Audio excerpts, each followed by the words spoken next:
Gotcha down. Okay.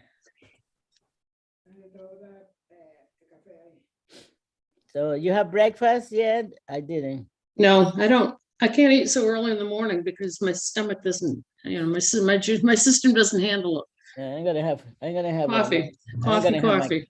Yeah, I'm gonna. Usually around 11, I'll, 10:30, 11. Of course, by now I'm beginning to get a little hungry, but I won't eat till after the meeting. So. No, I used to, I wake up real early and then I go back and I come back and things like that.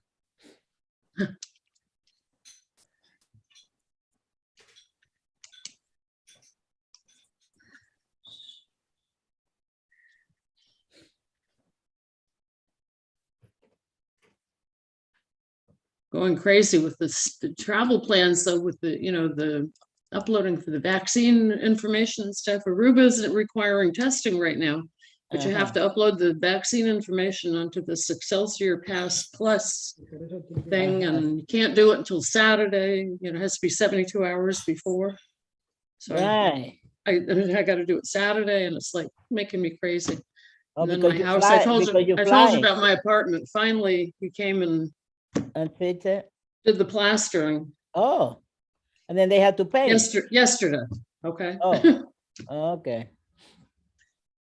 And only because I caught the super standing out front of the building talking to somebody, and I parked on my walker and waited for him to finish his conversation. He said, "No, go ahead, I'll be in." I said, "Yeah," and then you'll disappear. No, I have that. I have a big leak on the bathroom, and they fix upstairs. And now they said they have to wait for the thing to dry, and then they're gonna have to break the ceiling so can make it even, and then plastering, and then the paint and things like that. So that's and they're done that too. Yeah. It happens quite often here on my bath. The people upstairs are very careless. They have water, I think they take the shower curtain, they leave it outside, and the water still, keeps accumulating, and then it breaks, and then they break the ceiling, and there is it's just a mess. I know. I used to have that issue years ago. My bathroom ceiling had actually fallen twice years ago. And one time when my daughter was home by herself because I was working, and it was on a Saturday. She was about 9 years old, but I had to work, so and there is old enough that I was able to talk back and forth to her, make sure she was okay, and she was old enough and responsible enough. But this one I have another issue with the same. My neighbor from upstairs.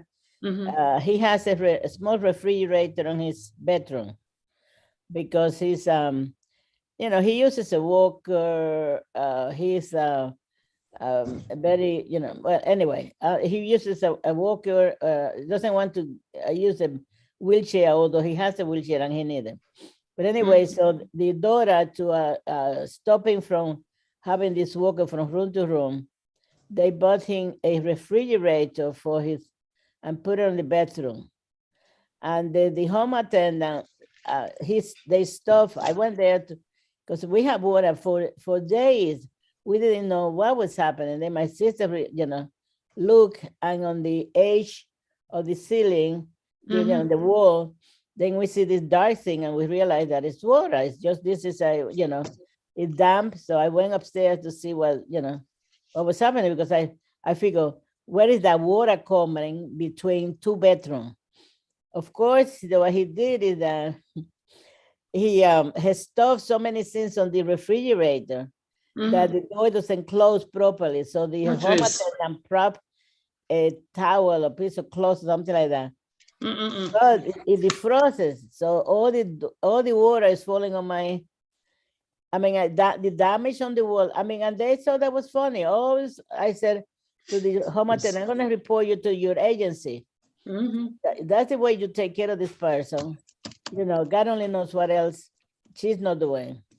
So now I have that also, that old that had to be done, the plastering, but then they're gonna have to take the entire ceiling down.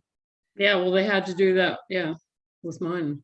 But if they That's fine. continue doing that, I mean, what good it is to fix it if they're going to continue, doing, it's just terrible how, some people Mhm.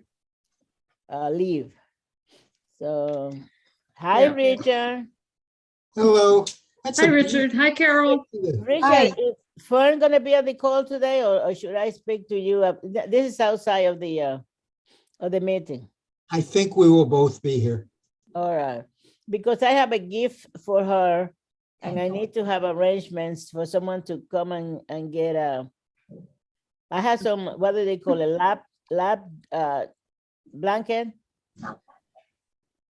for the seniors, and Okay. so I have some here to donate to the center. And you have them at home? I have it right next to, I'm looking at them, the bag. Good morning, we- Lilia. My sister said, you have to get this thing out of here, out of here. Mary, good morning, Hello. Maria, Richard, and everyone else. Morning. How you guys are doing? Oh, yeah, chatting Hello. before. Okay, hanging in there. Yeah, all right, Richard. We can work that out at the end of the meeting easily. Okay, all right. They're nice. It's a relative of mine that she belongs to, if you recall, in the Allen Pavilion, the Allen Hospital. They also have a group, a senior group, and they meet with Rosemary, what was the last name? Corte? Hold on a second, Maria. It was the, Maria, hold on a second. Ebenezer, can you make Fern a panelist, please? Oh. And anyone else that comes Yes, along. yes, Mary. What is the request? I'm sorry, I was on the phone. I'm sorry. Can you make Fern a panelist? She's Oh, requested. sure. And everyone else that comes along, please, like we always do. Okay, I'm gonna send you the email. Okay, bye-bye.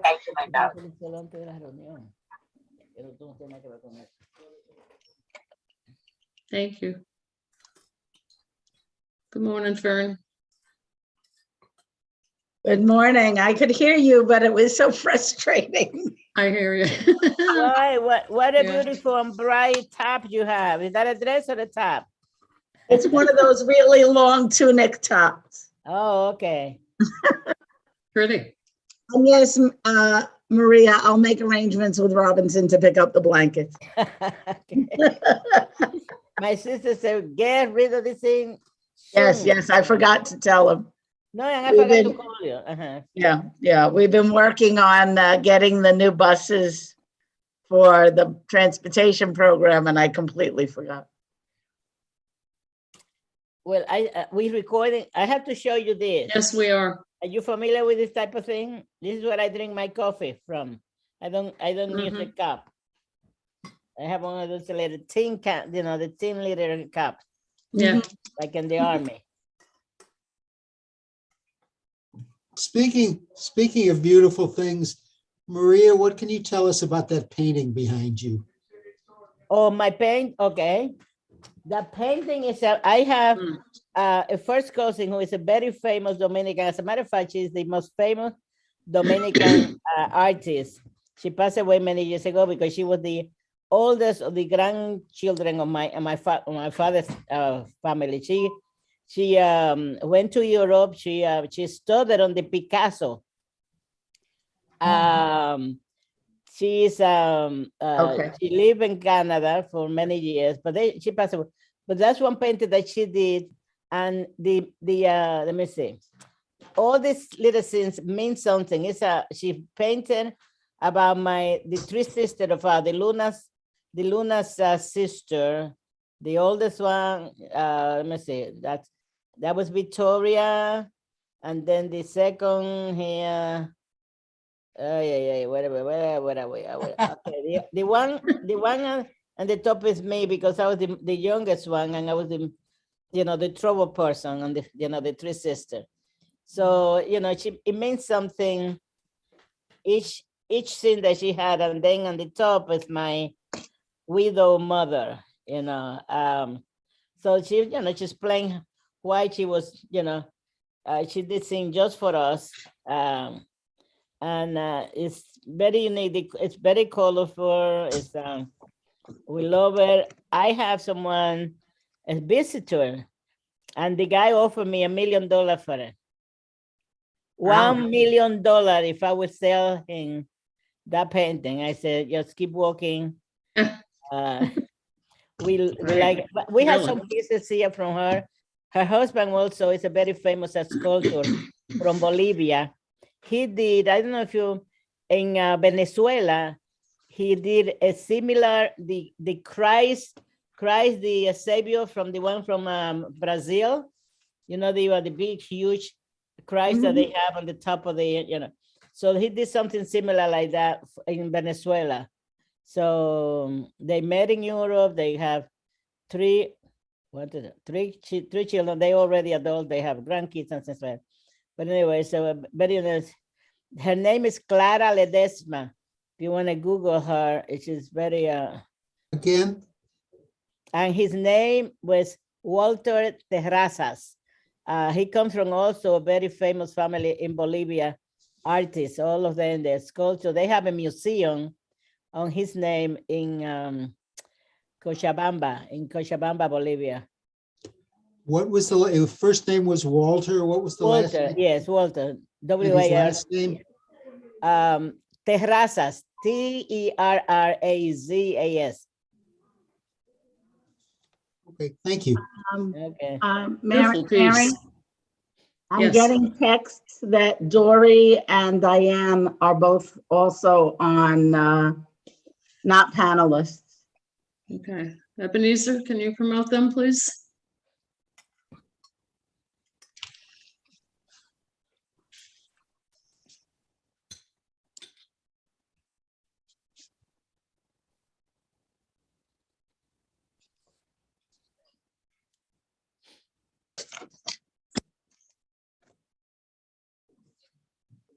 Good morning, everyone.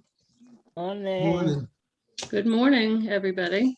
Good morning. Good morning, Diane. Good morning, Carol. Everyone, Good thank you. morning, Thank you for letting me Julie. in.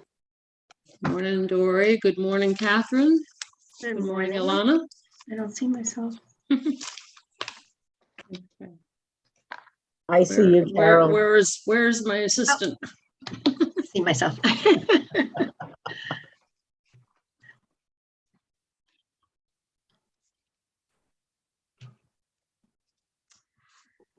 Oh. Let's wait a couple more minutes for him in case. Does anybody have any he's idea having trouble what getting on. one of sorry? the people, does anybody have any idea what the problem is? Somebody just told me this conversation is on their telephone. Uh-huh. What does that mean? I don't know. Maybe they joined by telephone. No, they didn't. They just Well- said we're on their telephone. I don't know. I'll have to figure it out. Maybe they are connected to On your phone, YouTube. too? It's on YouTube. everybody's phone. Oh my God. I'm gonna hang up and try again. Wait a All minute, that could be good. Everything you're talking about us, I heard my name there. How's that possible? I'm just kidding, but we're there. That's weird. That is weird. On your phone, I have a group intercom on my on phone. your phone, it's your phone, yeah. Oh. yeah. Fine. Yeah, I was like, do I have a? No, I thought we didn't have it. So it's you that's doing the broadcasting. Yes, yes. No, that's apparently. the FBI coming after us for whatever. Yeah. Good Lord. All right, hi, Jocelyn. Let me call this meeting to order Morning, everyone. at 10:40 a.m. And let's do introductions first to begin with. My name is Mary Anderson. I'm the chair of this committee, and I'm also a member of the WICOA Executive Committee and a few other things that I do around the neighborhood. Maria? Oh, introduce I'm yourself, Maria please. Luna, member of community board, also community of the aging committee, the youth services committee, and my sister said that's it.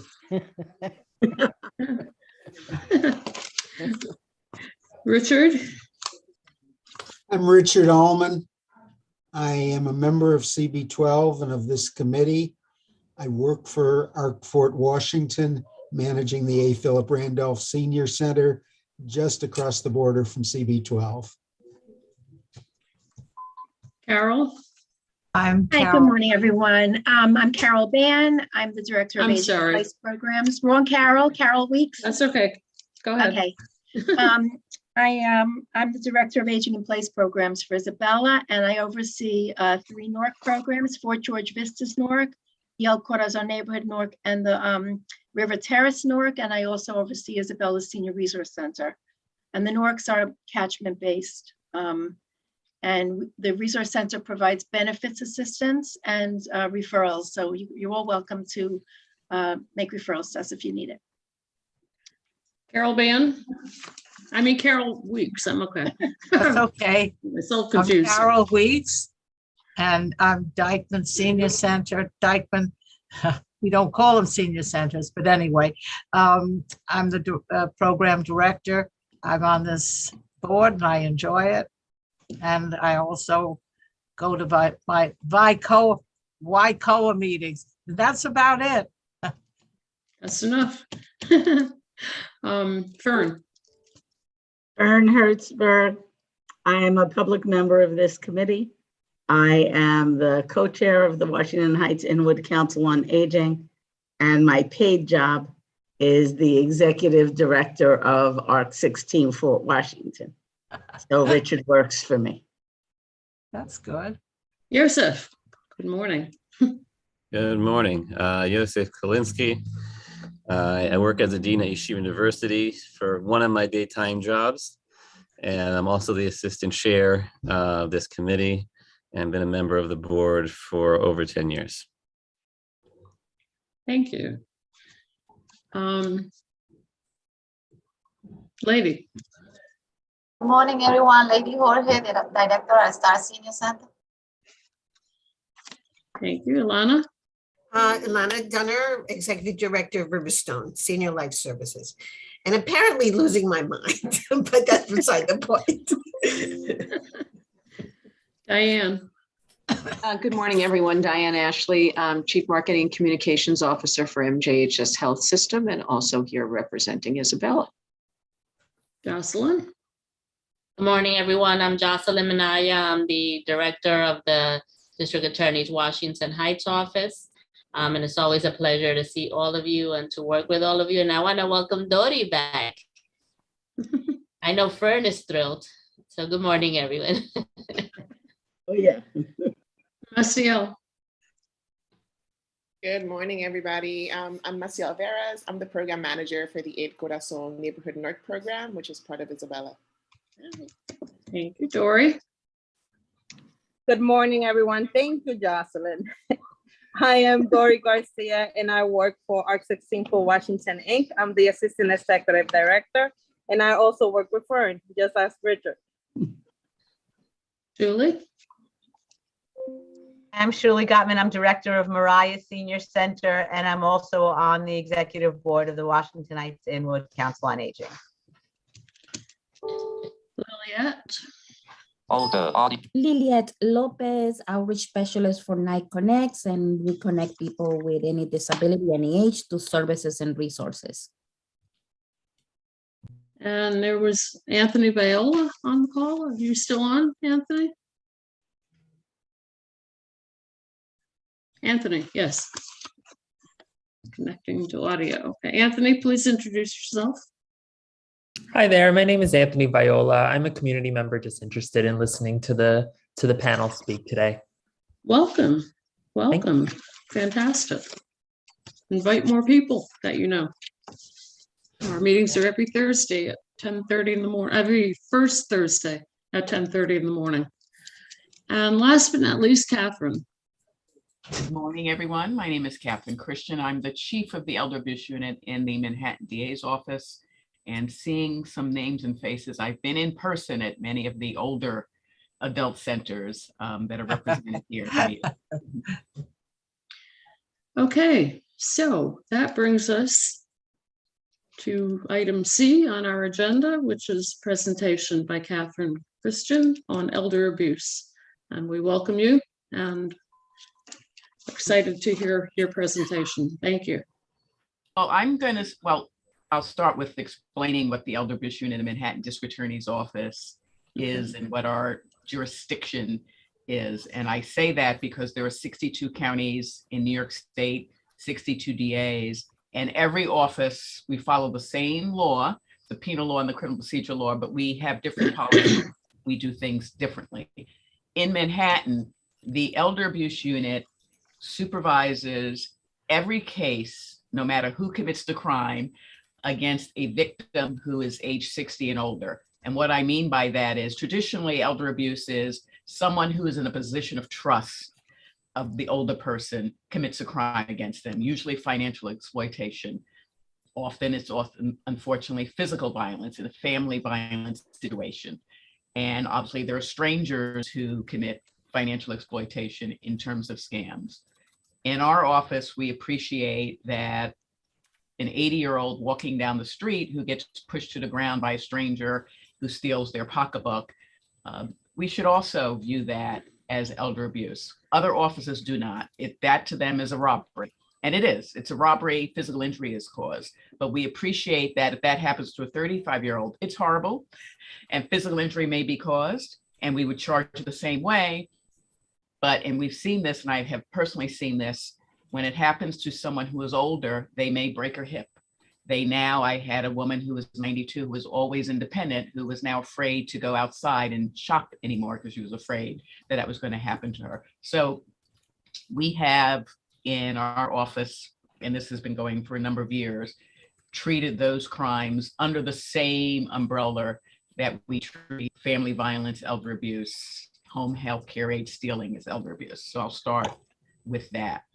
And I'm glad Josh Minaya is on, and our hall directors, Linda Jones-Janae. And we also view, at least my position, as community outreach and going out to, after this, I'm going to Tribeca. So from Battery Park up to Inwood, we give presentations. Before COVID, it was in person.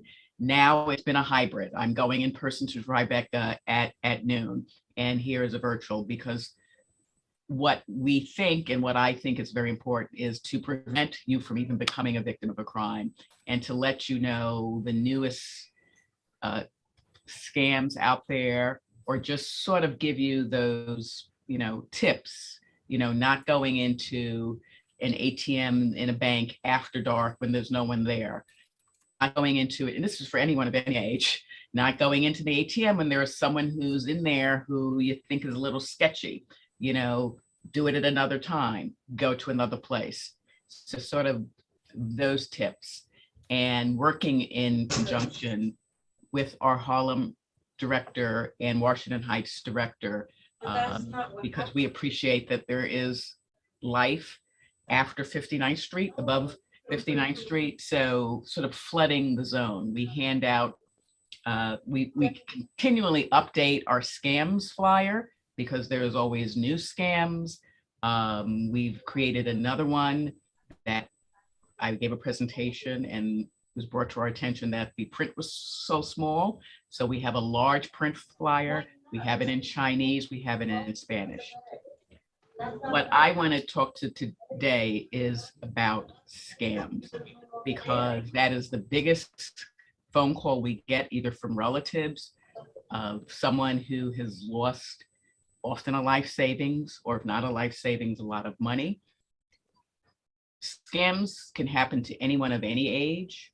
The recent studies have said actually younger people are falling victim more than older people. Unfortunately, it's the older people who are losing the most money. So a 25-year-old loses money. I'm sorry, Catherine, can you hold on one Yeah. second? I just want to remind people that are not speaking to please mute yourselves, because there's a lot of background noise coming through. Carol? Yeah, I'm doing it right No, now. Carol Weeks, please mute Yes, yourself. okay. I'm doing, sorry. Okay. Okay, so everyone's a victim, but the people who are losing the most money are older people. They're losing life savings. They're losing an entire, checking account. So I call it, sort of flooding the zone and getting the word out there. I personally, and I'm not quite yet in the eligible for Social Security. I personally, last week, received 4 voicemails in a row on my cell phone. And I'm going to try technology here so you can understand how insidious these calls are. And let's hope this sort of works here. Let's see.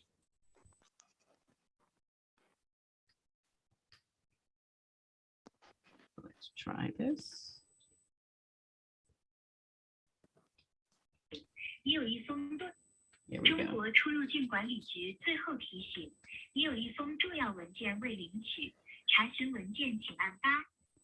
If you heard that I said to myself, well, that's Chinese. And I got 4 of them all like in a row. And I happen to be fortunate that the unit coordinator for the LBIS unit is Chinese American and is conversational in Mandarin and Cantonese. And she told me it was Mandarin. And the message was there was an important package waiting for me at the Chinese consulate. And it was very important that I return the phone call. And if I had returned the phone call, if I was someone who maybe was older or was not knowledgeable, they would have definitely asked me for money. Or they would have told me if I wasn't a citizen, I would be deported unless I immediately send money. So they, again, I don't know why, they just sort of flood the zone themselves. So they didn't like say, oh, this name sounds like someone who speaks Mandarin. They just hope that whoever gets this message will be someone who speaks Mandarin, will be someone who is not very sophisticated and will immediately call and will immediately think that they have to send money. Publishers Clearinghouse. I also received on my landline, and I'm not good. I always tell people, if you need to reach me at home, call my cell phone, because I rarely use my landline and I rarely check my voicemails. I had 6 voicemails telling me it was an emergency, that this was Publishers Clearinghouse. I won $2.5 million. And I had to call them back quickly because to talk about the fees and the taxes I would have to pay in order to get my $2.5 million.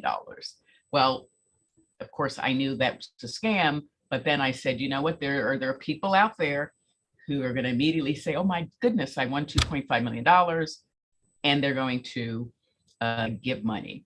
So it's out there. If they call 500 people a day and 499 do not return the phone call or hang up on them, if the 500th person falls for it and sends the money, they have won. It's just insidious and it keeps going. It's happening now with tax time, the IRS, Social Security Administration.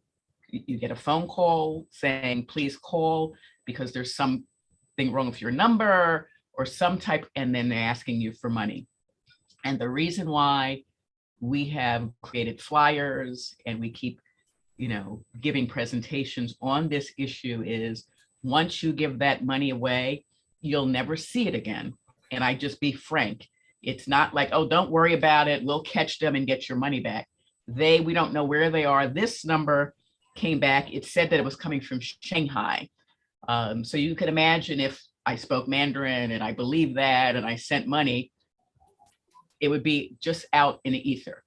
And so it's very, very hard. So what we try to do is prevent you, put it in your head that, oh, this is a scam. Don't even have a conversation with the person, and spread the word.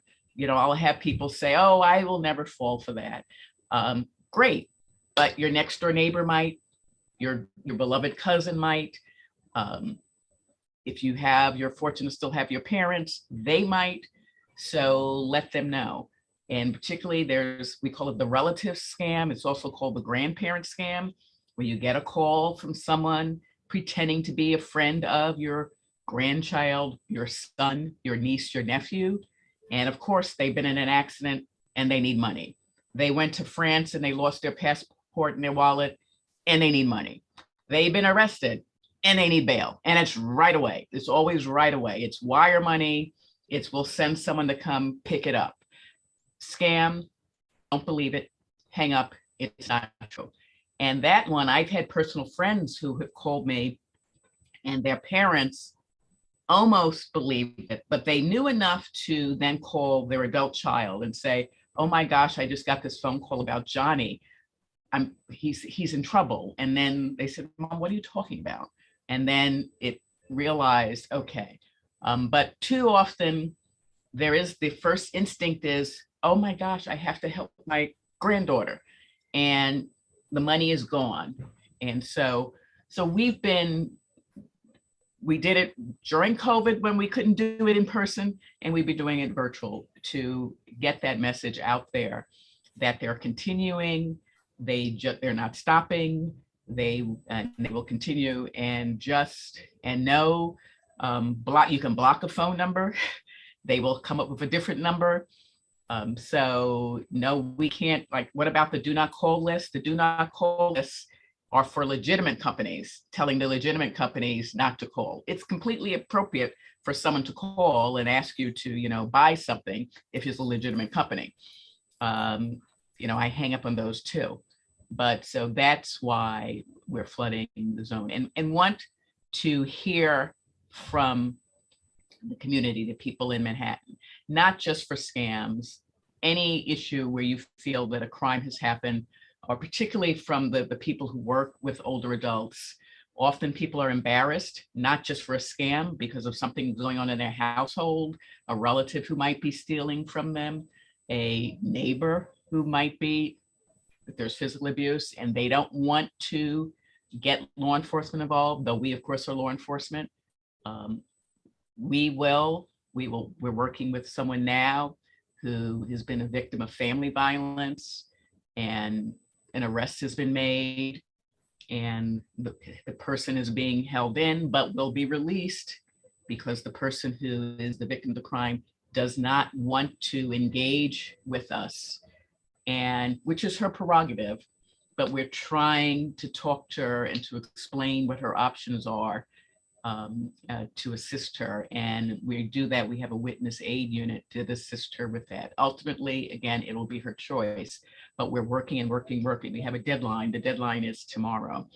So we understand, and it's not just about, locking people up, because we appreciate that maybe your adult child has had a mental health issue that has never been addressed, that has had a substance abuse issue that has never been addressed.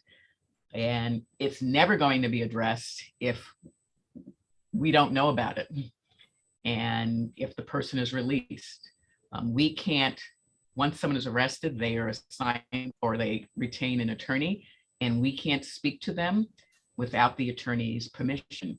But if we know that the mother, the grandmother is saying, I do want to help you, Ms. Christian, prosecute this case, but, my grandson has named the issue and I want help, then I can, or the assistant I'm supervising, speak to the defense attorney and say, look, this is what the mother, the grandmother, the aunt wants. Doesn't want him in the household anymore unless he deals with these issues. And we can see if we can work with you to help deal with the issues. Now, some cases, there are people who we can't deal with their issues because they are a threat to public safety. And so it may be that being confined is the best, not just for the mother, the grandmother, it's also the best public, but it's working to determine which one of those. So it's, my role is to supervise crimes of any type, any person against someone who is 60 and older. And I say crime because we can't represent people in housing court. We get those calls. We don't represent people if they're divorced. We get those calls. And we don't represent people for lawsuits. We are strictly prosecution, charge people with crime. And we are also not your personal lawyer. But we do make referrals. We will often have people who don't know where to go, and we will try to make a referral to those different agencies. There are any questions? I don't want to take up your entire meeting because I know I'm just one bullet point on the agenda. Okay, any questions from any of the committee members first? Not a question. I want to share our scam here. Can you hold on a second? Let me just check Sure. with the committee people first. Going once, going twice? No. Okay, go ahead, Alana. All right, so I got this lovely email from Mary, whose husband died, and she wants to give away his baby grand piano. And so we, certainly got excited. And she gave us the number, and it's being stored in a moving company in Tennessee. So that was a little weird already, but okay. So I called the moving company in Tennessee and asked them how much is it, it's completely donated, but you have to pay for transportation. And that cost $450. So at that point, that didn't sound like that much for a baby grand. We discussed it amongst ourselves, and we even had a place for it. And then it just started bothering me in a major way. Why is this lady, anybody in Tennessee could wants a baby grand. They don't have to send it to New York. Anyway, so then I Googled it, and there's a scam of a senior giving away baby grands. And so I was like, but being the person who I am, I couldn't let it go. So I tried to go into this, thinking, I'm going to get you. You're not going to get me. But anyway, at some point, my husband said, let it go. Stop communicating. Stop it. You're crazy. Anyway, but I'm furious. And I never thought I would even consider getting scammed. But it's, a baby grand here in our senior center. How great is that? Anyway, how do I get these people? How can we get them? Well, you report them to the AG's office, to the FTC, but they're not legitimate people. So that's sort of the point. And they bank on, I would say if you get an email, I once on a weekend got an email from a professional colleague. I thought I got an email from a professional colleague asking me to call him. And I thought it was odd that he'd be contacting me on a Saturday, but I said, whatever. And then I emailed back, this is not a good time. I was actually in the hair salon. And I said, I can call you later. And then he emails back. He said, I'm sorry to bother you, but I'm short for money. And could you buy gift cards? Well, this professional colleague is like a partner at a big firm. So I knew immediately it was a scam, but I was kicking myself because I immediately had responded. And then of course I knew his response was ridiculous, but it's, when it doesn't sound right, you just immediately say this doesn't, particularly when it's asked for money. When it's like, if he's asking for money, and I knew it was a scam because of what I do for a living, but even that, I hope I would have, that's when I would call the number I have for, Michael, Steve, and say, did you, and I ended up calling him Monday and saying, someone has hijacked your email address and sending this. And he said, I know, I have all my friends who are like calling me. So there's something called spoofing. So you get an email, you think it's from your good friend, and it sounds ridiculous. If you sort of click on the name where it says from, you'll immediately know it's not from your good friend because it won't have that person's address. And then you could do your good friend a favor by calling and saying, Alana, someone's using your email name in order to scam you. But it's very, very hard. It's crazy. They're out of the country, many of them. I called the moving company because I needed to talk to them. And I said, why is it so cheap? I mean, I'm trying to send my personal piano to my daughter in New Jersey, and it cost over $700. Why is it only $450? He said, well, we have a very good relationship. This is a longtime friend of ours. Anyway, it's all over the internet. It's not a moving company. So, not a moving company. No. And you don't engage. Don't be the amateur detective, because now you're getting your voice recorded, maybe. You're confirming your identity. Just sort of like, this is a scam. I know. Yep. Anthony, you have your hand up.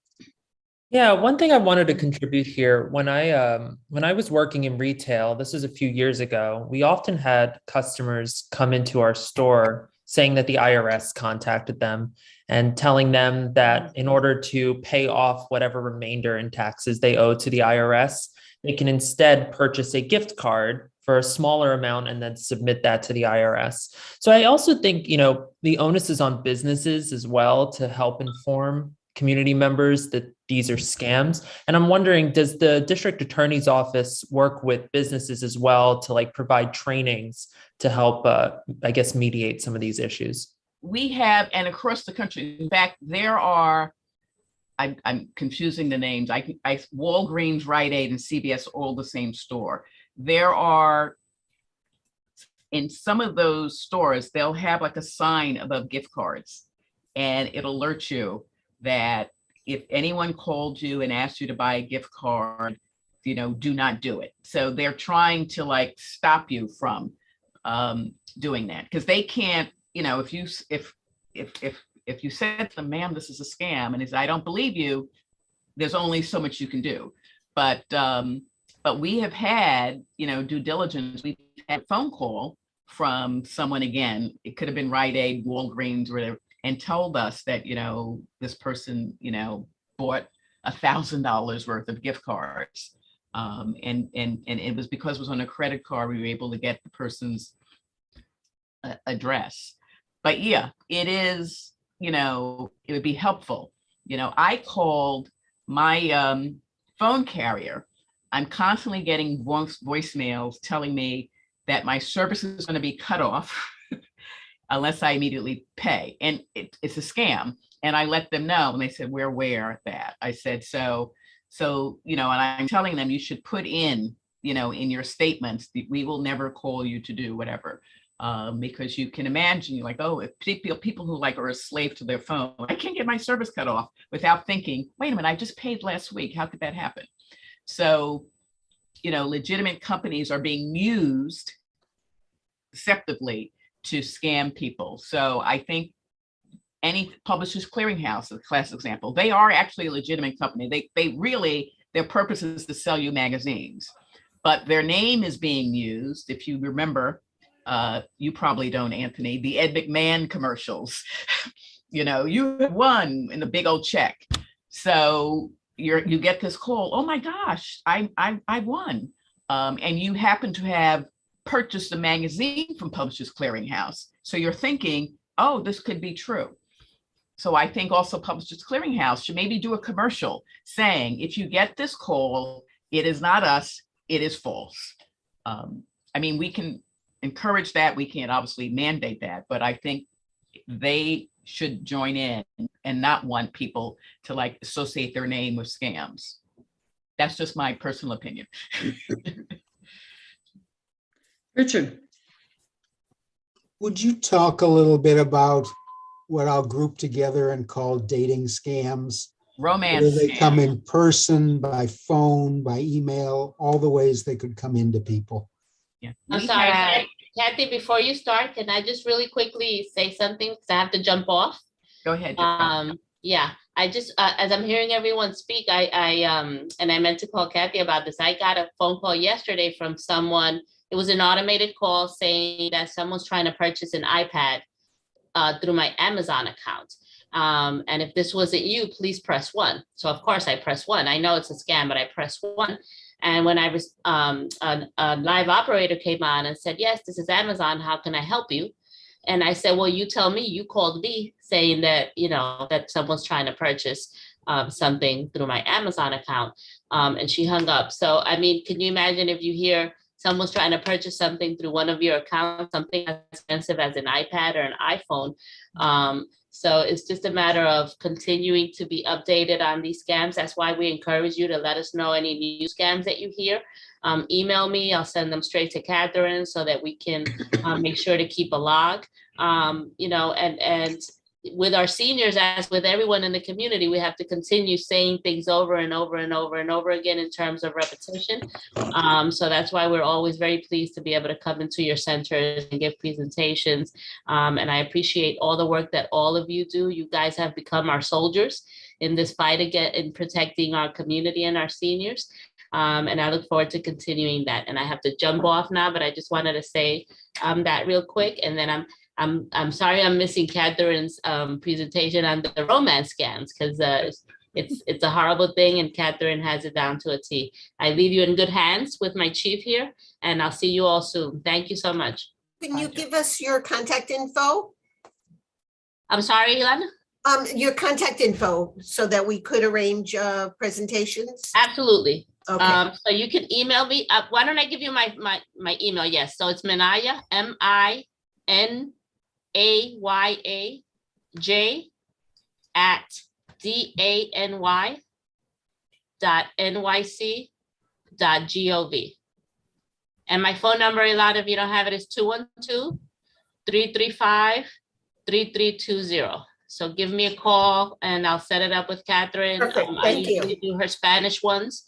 So we look forward to continuing that collaboration. Great, thank you. Thank you, everyone. Have a good one.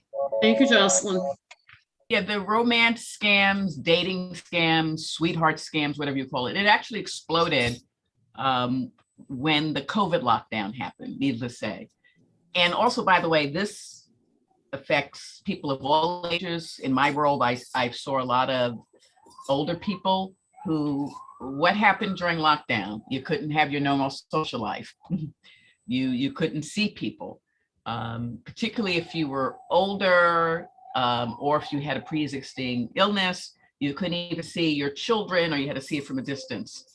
And it's basically it's also in person. I'm glad you mentioned that, Richard. What we've been seeing both, and it's been same sex, it's been heterosexual, it's usually a younger person, the in-person ones, meeting up with the older person, flattering them, getting into their life. And there's nothing, just because someone is younger and the other one is older, that doesn't mean that they're a scam artist. It doesn't mean it's not real love. But if suddenly the conversation turns to, oh boy, I lost my job and I lost my business. I'm normally someone has a lot of money, but my accounts have been frozen. And then it turns into money. The horrible ones are the ones that are online, the ones that are perpetrated through dating sites. And these are legitimate dating sites. And we probably all know people who've met their longtime partner through a dating site. So I'm not saying there's anything wrong with dating sites or Facebook. But what we have seen, and we've had two different women who, one had just lost her husband, another one was just very lonely, who lost literally their entire life savings. And we're talking 6 figures. They met, a man on, it could even been a woman for all we know, on Facebook. One was on Facebook, one was on a dating website. And the key is always, they will never FaceTime you, Zoom you, Teams you. They never will meet in person with you, but they'll send you a photo. And of course, the photo will not really be them. It'll probably be some D-list actor or model that they hope that you won't figure that out. And they're going to have a sick child, and they're going to show you a photo of some sick child in a hospital. They're going to have a business that is very successful, but they're having problems with the IRS. And so they've had their accounts frozen. So they're going to ask you for money, and the money is going to have to be wired, because wiring, it's hard to trace. Or they're going to ask for access to your checking account or savings account, because it's just easier to do that transaction. And we have had, I said, people who've lost their entire life savings because they've had this online relationship with photo. We like the same books, we like, the same movies, and I felt sorry for him.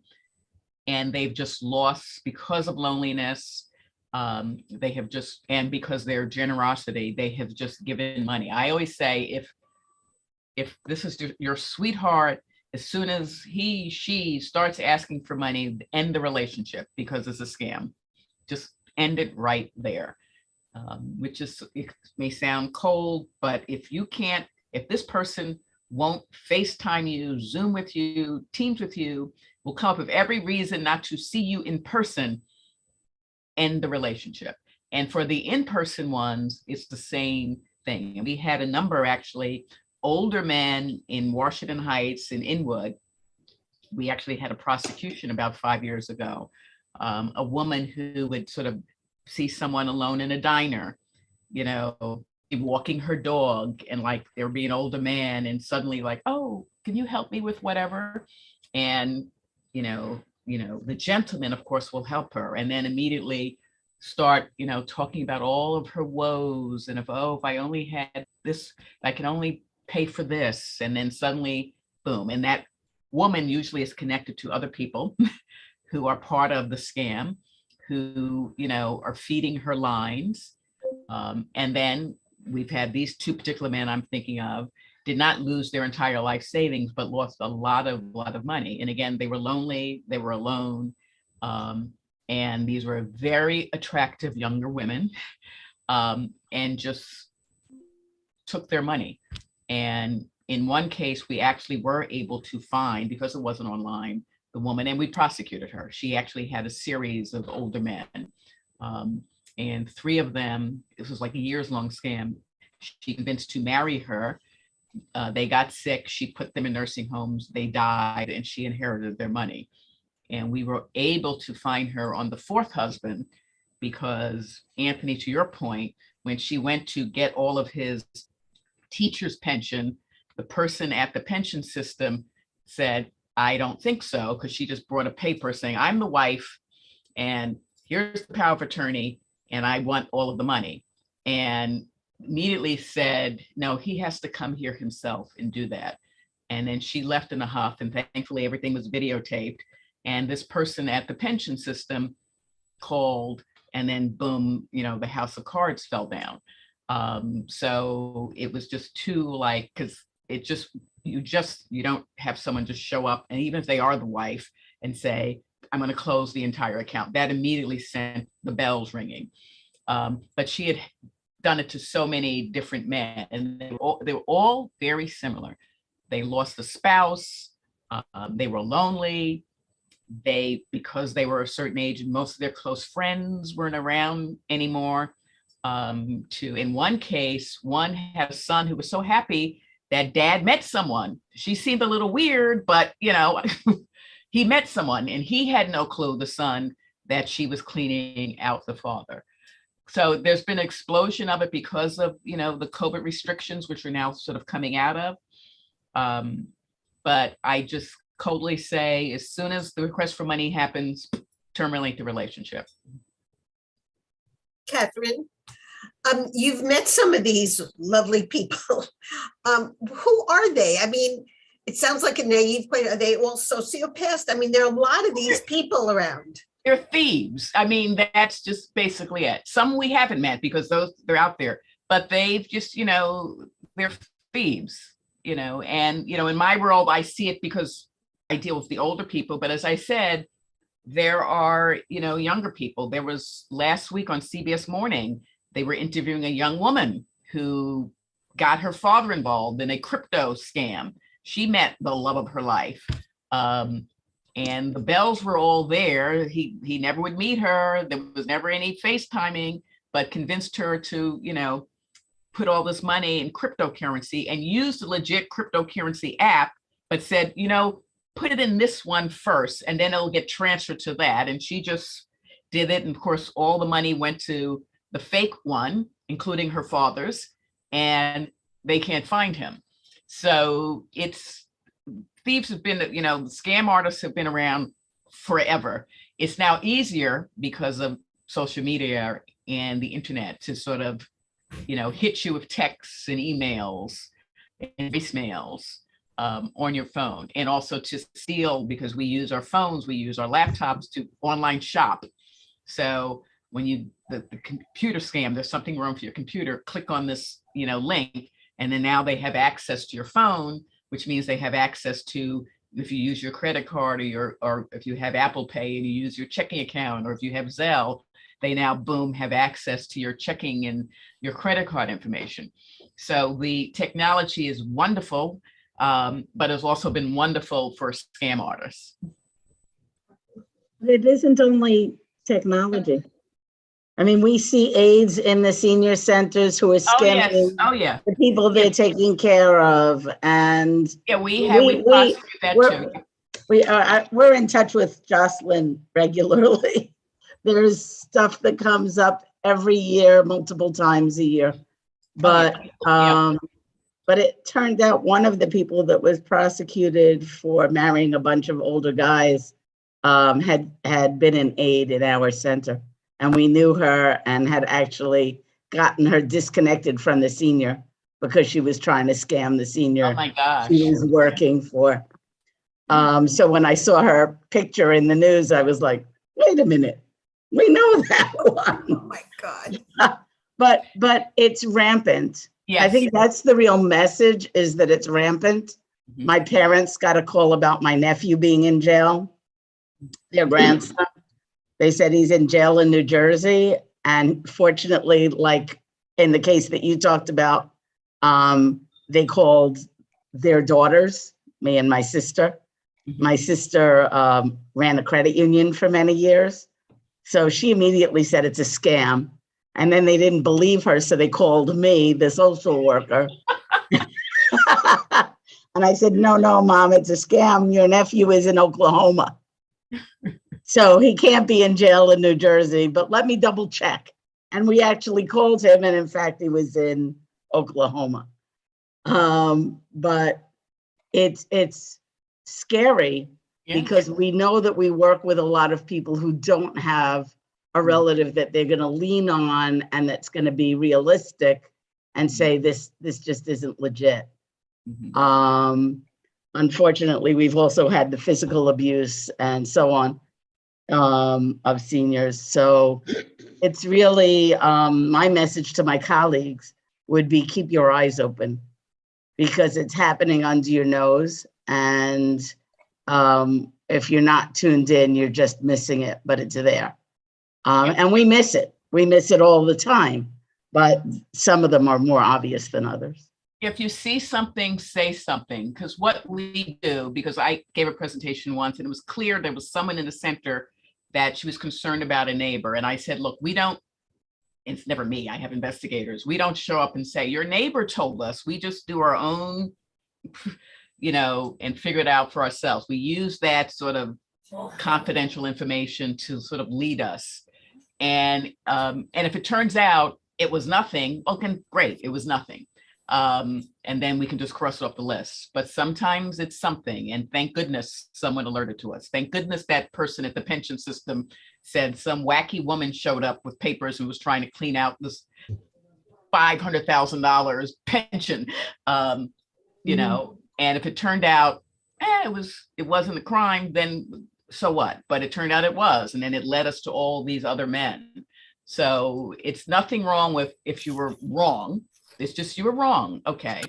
But you don't want to be that you never said anything, and like if you just had done it. So don't be afraid to call Josh Manaya, to contact me and just say, something's bothering me and maybe you should take a look at this.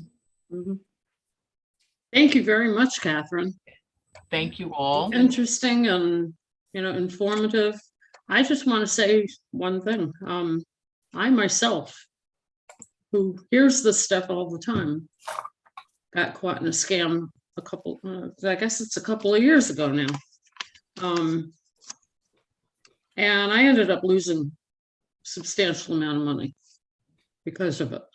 So, even, happen to anyone. Like I was in a position where I was, not in the best of health at the time being. I was exhausted and just got caught in it, without really using my brain. It wasn't working right, obviously. And, it happens and it's scary, but it really, I woke up quick. It can happen. after all that. It can happen to anyone if you're like at a weak moment. Anyway. But thank you all. See Maria waving at us. Yeah, I just want to alert you to also I saw for last year, last year someone called a few people from my this community, people that knows us, and says that my niece to buy some gift card for my niece that are celebrating their birthday, and I couldn't buy the gift card. Anyway, few people fell for that. Someone saying a $600 without calling to make sure that I don't have a niece or anything like that. But anyway, someone from that we all know purchased a gift card for $600, another one $300, another one $150. That within a span of maybe an hour. And then someone called me later and said, someone called me and says, and I purchased this gift card for, the one that was $600, I think that was the highest one. Anyway, and I said, you what? And it says, yes, and it sounds that are very, legit, that you wanted this help. But that person wasn't even very close to us to make sure to lay out that much money. My point is that some of them wanted me to replace, pay them back the money that they purchased for this. I couldn't. I really could not. No. I could not, pay all of them the money that they lost. It was embarrassing. It was hurtful, and they weren't too happy with me. But I'm telling you, sometimes we get in some situation that we discussed, should we give them the money and things like that? But I said, how can they just buy one of those gift cards without really checking? And I'm sure that a lot of people have gone through the same thing. Yeah. Yeah. Right. Well, thank you all. And you know where to find Josh, Benaya, and me. So like I said, if you see something, say something. Never be afraid. Thank you. Bye-bye. Thank you so very much. Really appreciate you coming and doing this very helpful presentation. Okay, thank you. All right. Next thing on the agenda is an update on senior centers. Unless there's anything really earth-shattering, I'd like to get into a couple of other things. Anything? Fern, yeah, I don't think there's anything really new to say.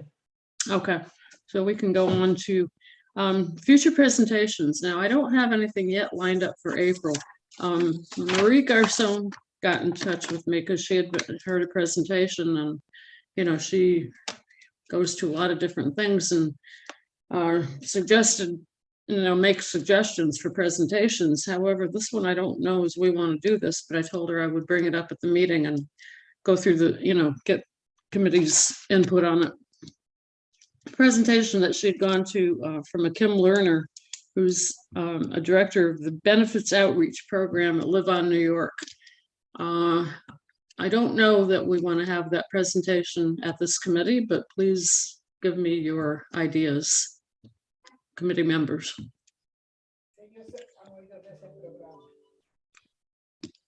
Maria? I think I mentioned to you, Mary, that I wanted to bring this little question to all of you.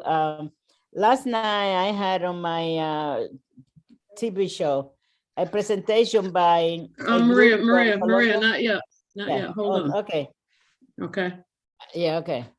I just wanted to get people's idea on having this presentation from Live On New York at our committee Mary, meeting. so hi. So Yes, as I Nora, maybe. mentioned, can you hear me? Go ahead. Yeah. Yeah. Okay. As I mentioned before, so Kim Lerner is a colleague of mine. She and I both run these benefits enrollment centers that are funded by National Council on Aging. Live On New York has a more robust program, I would say, because they have a dedicated director. They and they're, they have time to go to all these different coalition meetings. And I'm directing this resource center, which is more grassroots to our community, but we are also have expanded beyond we get referrals now from, Carter Burden Center. We're getting referrals from MJHS, hospice social workers, and we're open to all referrals. I don't know what was the benefit of her presentation? I'm wondering if we could do that presentation. We're all doing benefits. The benefits are constantly evolving. The resource center does them remotely. We have a post office box. We use the mail. We've gotten our clients to do them electronically now, which was a big challenge. We use the smartphone. This is our bread and butter, and we've had to learn how to do it. So I don't know if a presentation by us would be helpful to this group. Okay. Anybody else have a thought on that? Fern? I'd rather hear Carol present than live on New York. I think it's more directly pertinent to our community. Thank you. Anyone else? Okay. I would certainly support that as well. Okay. I guess I'm too biased to get a vote. Yes. Who's that? Who's biased? I agree. I agree. Yeah, I'm off the mute. I agree. I know we're all doing it. I know your case managers are doing it. Your case workers, case managers, social workers are all doing it too. But it's been a challenge. So that's certainly true. But I think, first of all, that's what the resource center does. And I think that because that's what the resource center does exclusively, that review, that reminder is worthwhile. Yes, all of us have at least one caseworker that does at least part of their work on benefits and entitlements, and we try to review them with our staff as it comes up. But I think it's a good overall review. Okay, we'll be happy to do it. Carol, would you do that at the April meeting? Sure. So it'll be April 7th. Okay, appreciate that. Thank you. All right. No problem.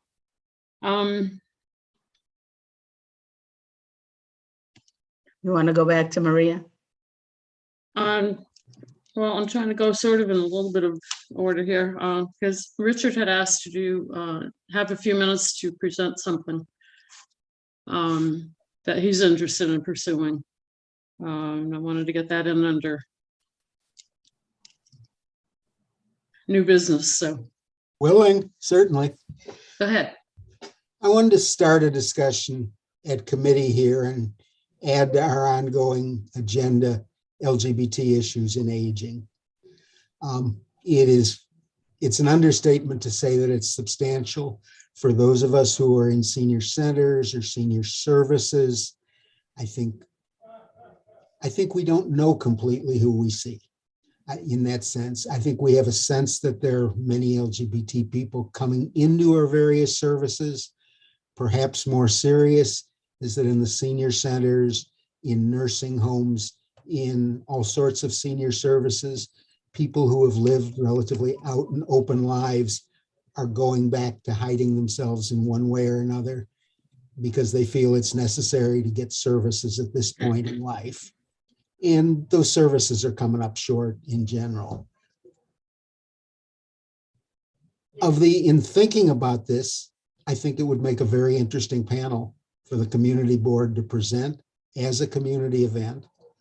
That's probably jumping a little bit ahead of this discussion, but with the annual Pride Month coming up in June, and with some initial ideas of how a panel like that might be put together, I'd also be interested in people's sense of whether that's a good thing to recommend to the whole community board.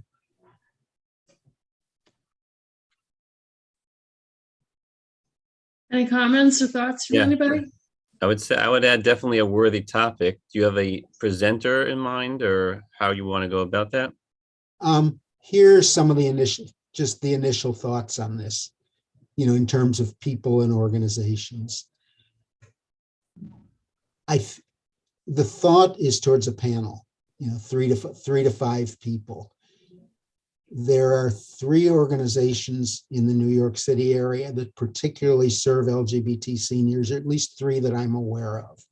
SAGE is probably the largest and most prominent of those organizations. There's a Brooklyn-based organization, Griot's Circle, that particularly serves LGBT people of color. And there's a newer organization, Stonewall CDC, that has been very thoughtfully developing a mix of resources.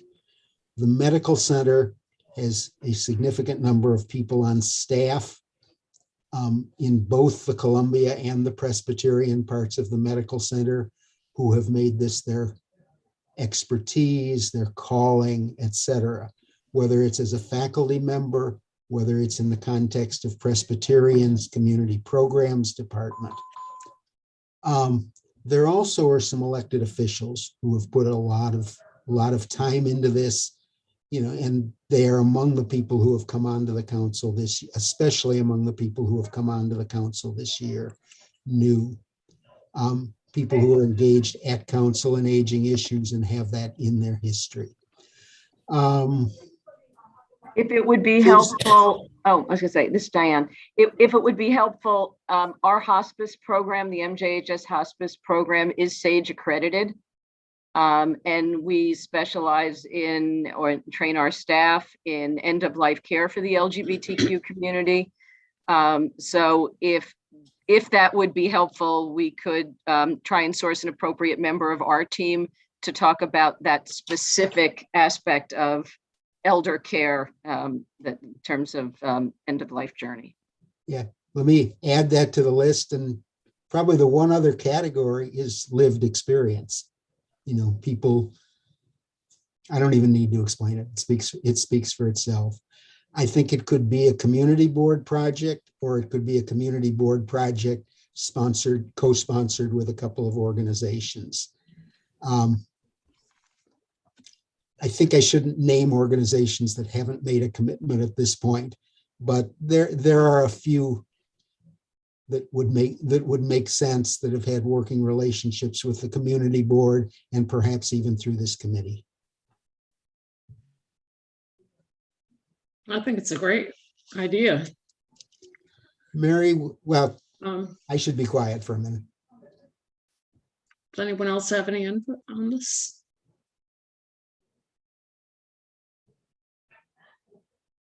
Go ahead, Richard.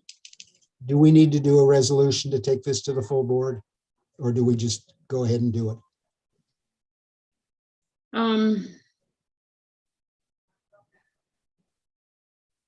Why do you think we need a resolution? I don't think so, no. Only because I'm occasionally puzzled by community board process. I'm always let's just do things without asking first. What do you mean? That's my team speaking. Let's do it. Why don't I put my personal phone in the chat for anyone who wants to engage more on this? Okay. Or I don't see chat, so it's probably Q&A. It's the Q&A. Actually, this. Okay.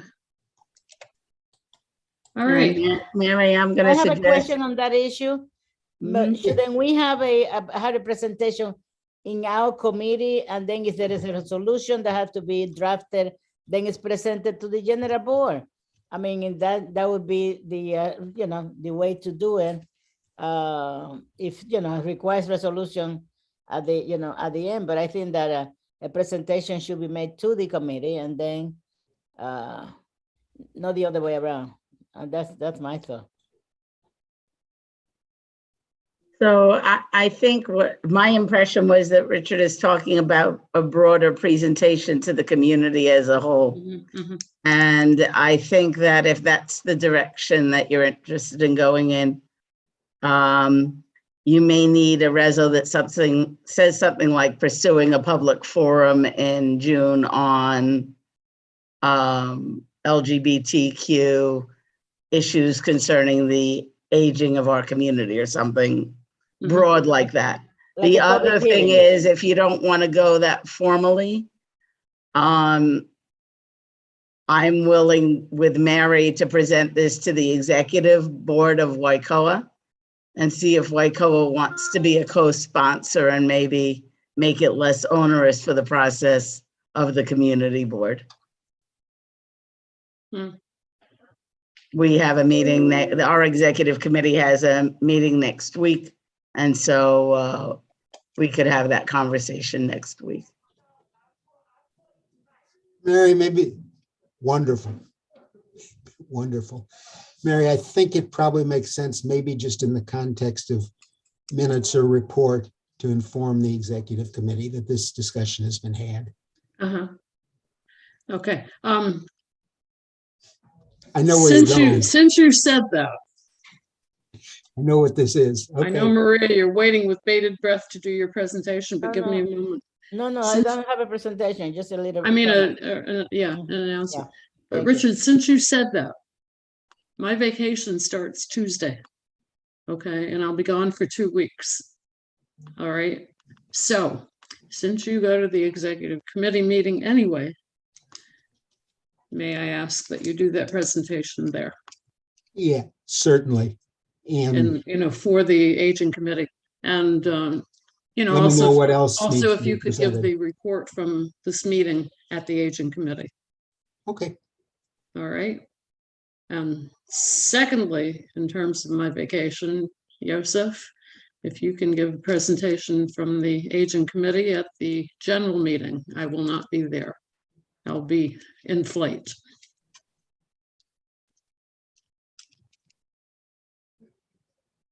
Joseph? Sorry, I missed the last second. Huh? I'm sorry, I had something else that had my attention for a few seconds. What was the question? If you can do the aging committee presentation at the general meeting. Oh, I should be able to. I assume so. Okay. I mean, it can be read the minutes, but I think that, in light of this, that you may Sure. want to say a little bit more about it. Okay. Mary, you were considerably honoring us that you scheduled your vacation to be here for the aging committee, but not the executive committee or general meeting. We are honored by that. I probably wouldn't have left until Tuesday anyway, even though I'm only going 2 weeks this time, because I usually go for 3, but the prices went up. They renovated the hotel during the pandemic. Anyhow. Maria. Oh, thank you. I was wondering if any one of you have heard about a study that is being done by Columbia University called the AVT. It's about Alzheimer, but the study is for people from 40 to 64. And it's a lengthy type of study.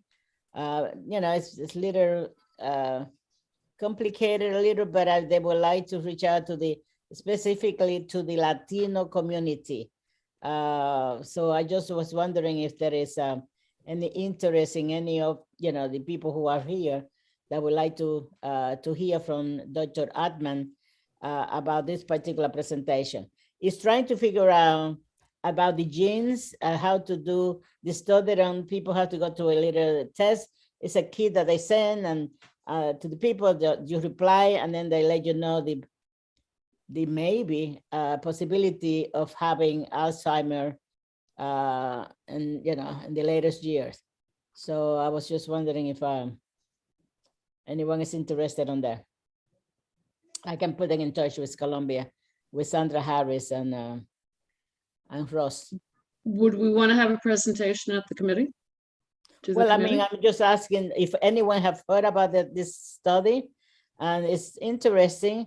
The only thing that is geared to they said that 40% of the Latino communities within Washington Heights, Inwood, West Harlem, whatever, within the radius of Columbia University may have Alzheimer's disease in the latest year, and there's Alzheimer's beginning early on as opposed to later in years.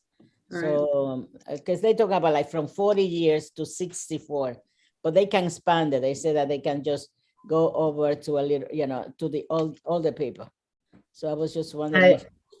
It sounds to me, I think it's interesting, but it sounds to me like it is something that should be presented at health. Okay. That All right. Steve Simon really should, because the majority of it is younger than the cohort we work with. Right. Yeah.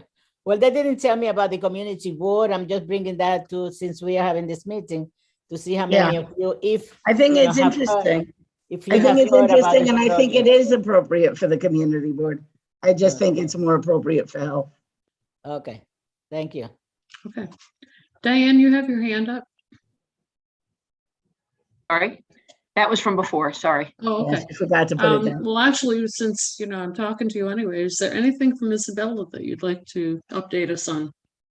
No, I think things are pretty stable at Isabella. We've been reporting out at the Health and Environment Committee meetings.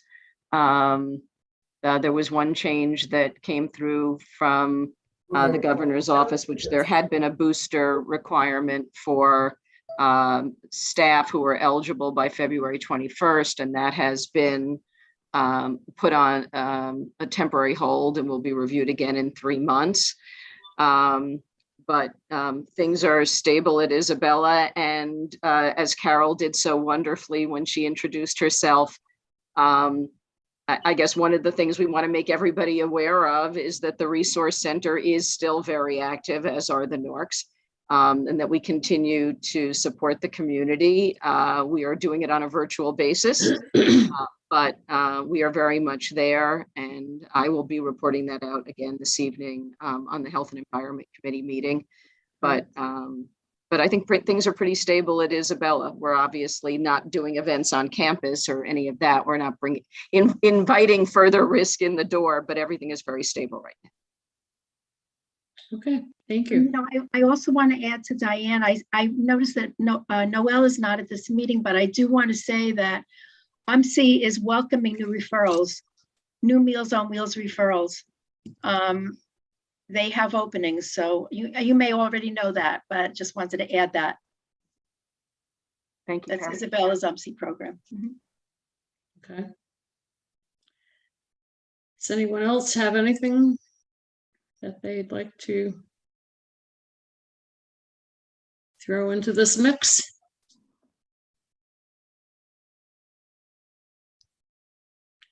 Seeing none, our next meeting will be April 7th at 10:30 a.m.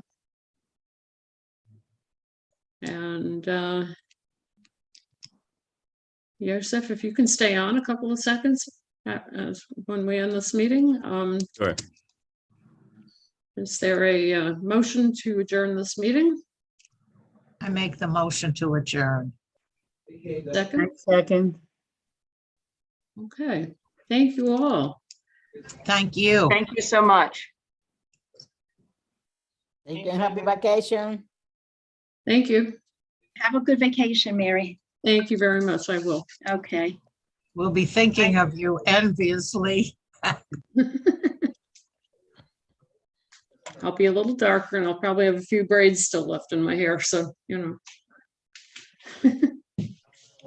Okay. All right, Joseph, if you I'm can. here, yes.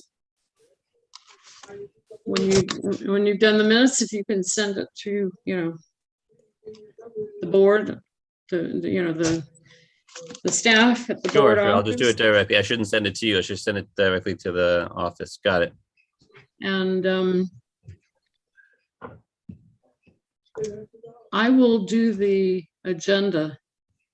Since we have arrangements for the presentation, I'll do the agenda and send it to you, and then you can send that as well to the office. Great, thank you. I will send out the agenda when I get back. I'll be back in plenty of time to send the agenda out for the next meeting. So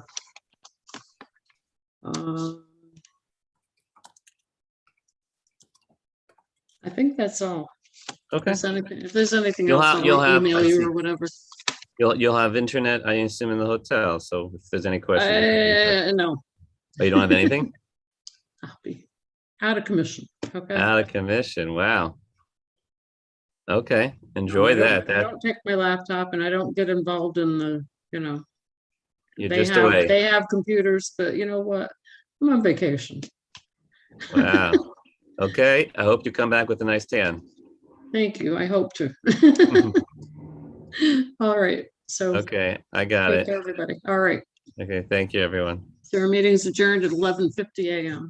That was, okay? Take care, everybody.